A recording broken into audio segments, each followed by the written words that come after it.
Ang pagpunta ni Don Prix sa Dark Continent Perk 53. Pag-usapan natin yan, mga idol.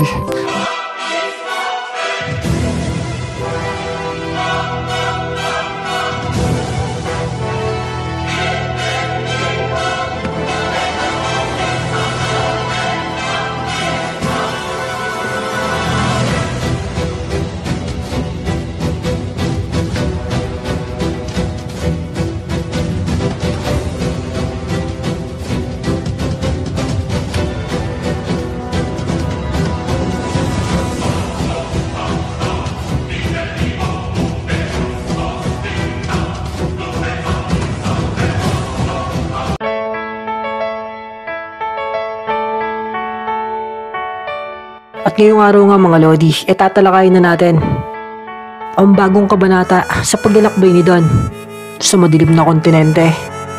Pero bago ko nga umpisahan, lilinawin ko lang na hindi pa po ito official. At ito ay isang fanfiction lamang na isinulat ni Boy Anime para sa mga Hunter fan na patuloy nagmamakal ng Hunter x Hunter anime. At kung malino na sa lahat, tara na, umpisahan na natin to.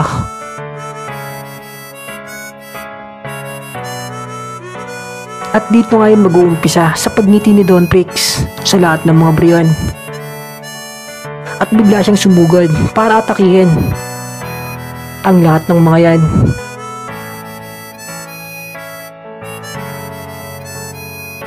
Kaya ang mga banta napilitang lumaban dyan. Pero ang lahat ng tinatamaan ni Don bigla nilang bumabagsak dyan. At ang iba naman nagtatalsikan sa lakas ng ating bida.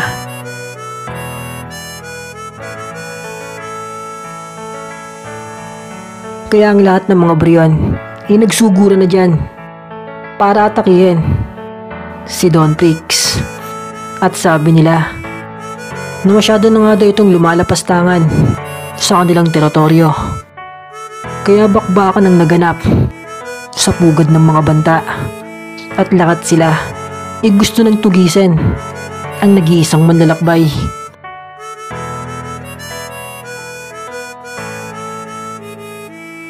Pero lahat ng lumalapit kay Don Prix tumatalsik o tumitilapon. At ang iba naman bumabagsak sa isang iglap.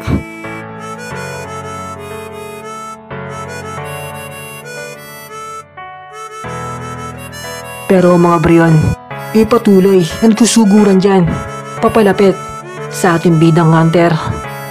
At nung makita nga ni Don na mapasugod na naman ang mga banta, lalo siyang natakam dyan at sinalubong ang lahat ng mga Brion nang walang pakundangan.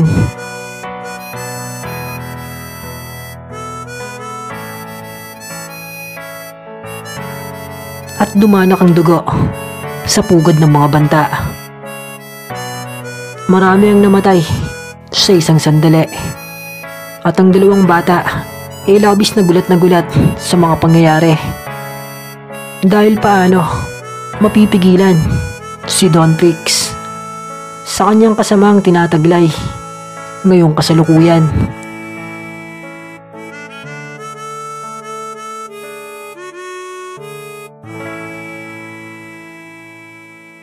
At diyan nga, sabi ng ibang mga Brion na ngayon nga daw napagtanto na nila na hindi nga daw mortal na ito ang sugo na kanilang inaantay na magdadala ng kapayapaan sa Dark Continent.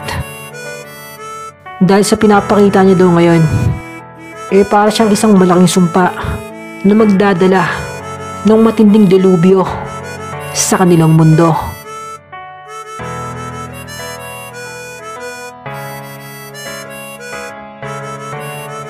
At pagkatapos nga niyan, lipat na ang scene sa area ng kadiliman, kung saan si King Grego nagtanong sa dating sugo na bakit daw ba kasi balisang-balisa si Supremo habang binabasa ang isip niya ni Princess Karen. Kitang-kita daw ang kaba sa kanyang muka. At sagot nga ng dating sugo na sa totoo daw kasi sobrang natatakot lang siya sa napakalakas na kapangyarihan ng hari.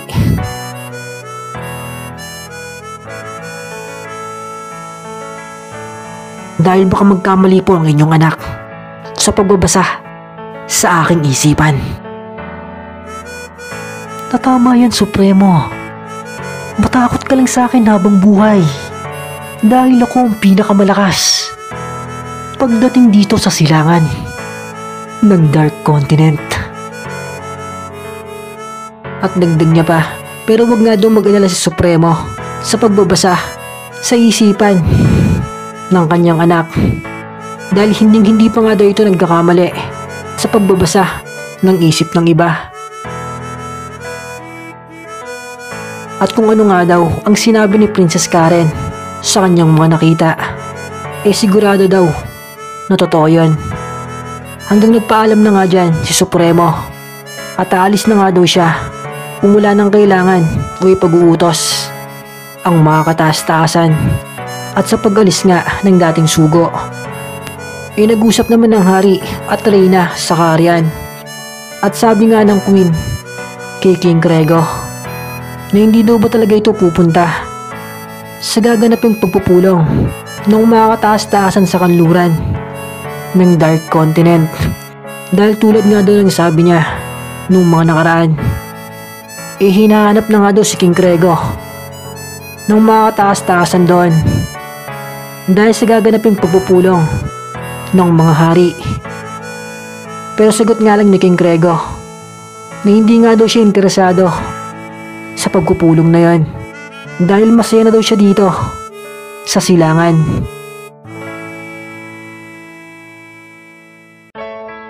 At pagkatapos naman yan, pinakita naman si Supremo habang kausap si Princess Karen.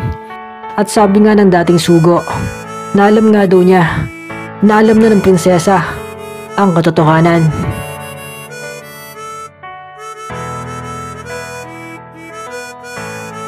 At sagot naman ng mabuting prinsesa na ituloy nga lang daw ni Supremo ang misyon na kanyang sinimulan at ang mga ipinapagawa ng manlalakbay.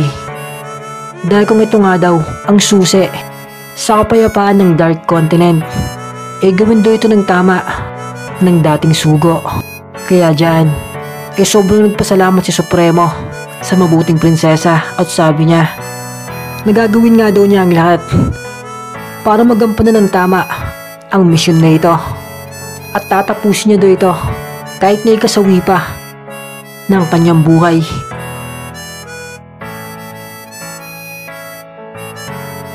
Hanggang si Princess Karen nagtanong sa dating sugo at sabi niya na ano daw ba ang dahilan bakit naniwala si Supremo sa tao na yon. Maaari daw ba nitong sabihin ang kanyang dahilan. At sa tanong nga na yan, nakahanda na ang ability ng prinsesa kung magsisinungaling ba si Supremo. Alam niya na ang tunay na dahilan, ngunit gusto niya itong marinig sa bibig mismo ni Supremo. At sabi nga ng dating sugo na sobrang kakaiba nga daw si Don Prix at sobrang lakas. At tinalo siya nito sa laban. At maliban daw doon, nagtataglay ito ng kakaibang liwanag at walang katulad na kabutihan. Sapat na daw siguro yon para maniwala siya sa manlalakbay. At nararamdaman daw niya sa kanyang puso na si Don Prix talaga ang tunay na sugo na kanilang inaantay. At diyan nga, hinambing ng prinsesa ang saloobin ng dalawang bata. Halos wala daw pagkakaiba sa pakayag ni Supremo. At kapwa sila naniniwala sa manlalakbay. Kaya dahil dyan, ang isipan ng prinsesa unti-unti nang nahihikayat sa mga good info na nalalaman niya patungkol kay Don Prix. Huwag niya lang sana makita ang ginagawa ng ating bida ngayon. At pagkatapos nga niyan, nagpatuloy na si Princess Karen sa pagpunta sa kanyang silid Ngunit sa pag-alis nga niya, nakita naman siya ni Commander Swamp. At plano sana siya nitong kausapin. Ngunit hindi na nga lang nito tinuloy at si Supremo na lang ang kanyang kinausap. At tanong niya, "Nabalitaan ko kanina na meron daw gulong naganap sa mga kataas-taasan. At sinaktan ni Ringo ang kanyang kapatid. Dapat pinatay na siya ng Kari dahil wala siyang karapatang saktan si Princess Karen. Pwede mo bang sabihin sa akin, Supremo, yung mga pangyayari kanina?" Pero ang dating sugo nga, naglakad na lang dyan. At sabi niya, nasa kanya na nga lang daw kung ano ang mga nalaman niya ron.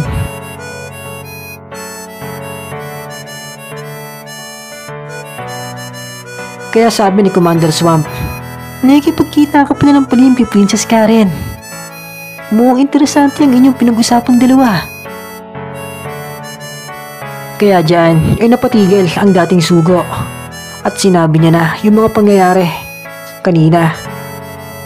At kaya nga daw sinaktan ni Prinsipe Ringo si Princess Karen dahil hindi daw na to nagustuhan ang sagot ng prinsesa. At yun lang naman daw ang tensyon na naganap sa mga kataas-taasan. At tanong ulit ni Swamp na kamusta naman daw ang kalagayan ni Princess Karen ngayon. At sagot naman ni Supremo na okay na naman daw ito ngayon at nasa maayos na kalagayan. Kaya sabi ni Swamp na mabuti naman daw kung ganon. At dagdag niya pa, "Dahil sa 3 prinsesa dito sa kaharian, si Princess Karen talaga ang pinakamaganda. Sangayon ko ba dun, Supremo?" At si Supremo nga, umuo na lang. Pero medyo napaisip din siya sa tanong ng commander. At sabi na nga lang niya, naaalis na nga daw siya kung wala nang itatanong si Commander Swamp. Pero sagot nga niyan, "Namamaya ka na umalis, Supremo. Mag-usap pa tayo." Kaya si Supremo, hindi makaalis dyan. At tanong pa ng commander, "Na wala ka naman sigurong gusto kay Princess Karen, no?" At sagot nga ng dating sugo, na wala daw. Kaya sabi ni Swamp, na okay daw yan kung ganon. "Akala ko kasi nililigawan mo siya ng palihim."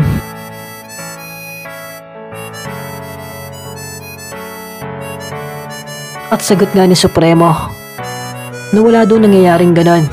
Dahil bawal nga daw ang umibig ang isang opisyal sa kanilang mga kataas-taasang pinaglilingkuran.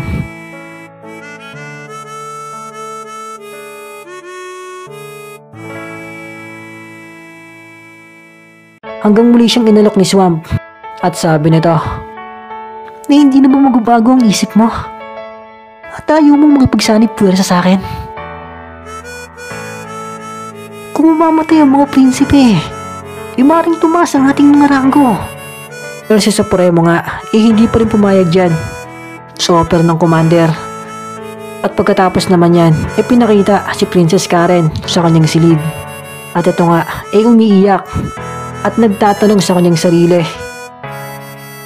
na kung tama pa daw ba ang mga ginagawa niya, na niloloko niya ang kanyang sariling pamilya.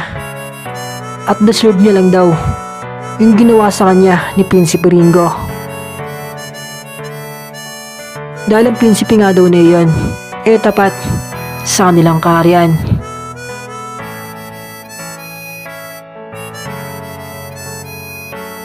Samantalang daw siya, para na rin isang traitor sa kanyang mga ginagawa ngayon. At pagkatapos naman yan, ilipat na ang scene sa kilalang mundo, kung saan ang mundo ng mga tao nababalutan na ng matinding kasamaan at sarit-saring kaguluhan. Dahil ang Hunter Association pala nasakop na ng kalabang grupo, ang Killstar Organization.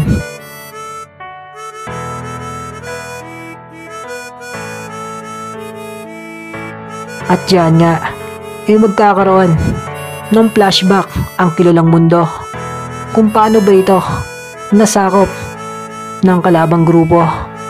At dahil nga yan, sa walang pusong mamamaslang na si Zen Zoldyck.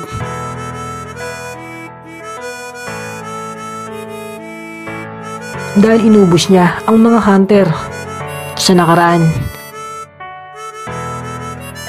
At pagkatapos niyang gawin yon, pumunta na siya sa Dark Continent. At nagkataon naman na ang mga Killster papunta na sa Hunter Organization para sakupin na ito. Ngunit pagdating ng mga Killster, patay na ang mga Hunter na kanilang nakikita roon.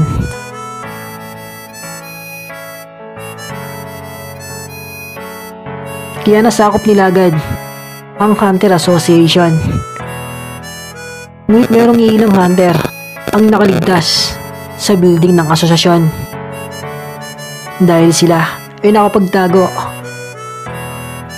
At ngayon nga daw, kailangan nilang tipunin ang lahat ng mga nabubuhay na Hunter na nasa iba't ibang misyon para labanan ang mga Killster at bawiin ang kanilang organisasyon.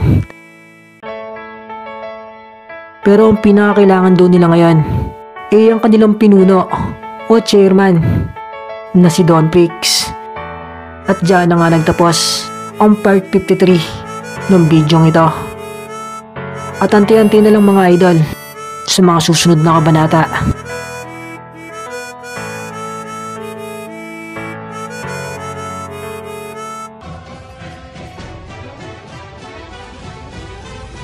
At bago nga tayo magtapos mga idol, sana huwag niyo kakalimutan mag-like dahil napakalaking tulong yan para sa ating channel. At kung meron naman kayong opinion, i-comment nyo na lang yan sa ating comment section para malaman din namin ang inyong mga opinion. At kung may bago naman dyan, sana huwag niyo kakalimutan mag-subscribe and click the bell icon para hindi ka nahuhuli sa mga latest uploads natin. Yun, salamat!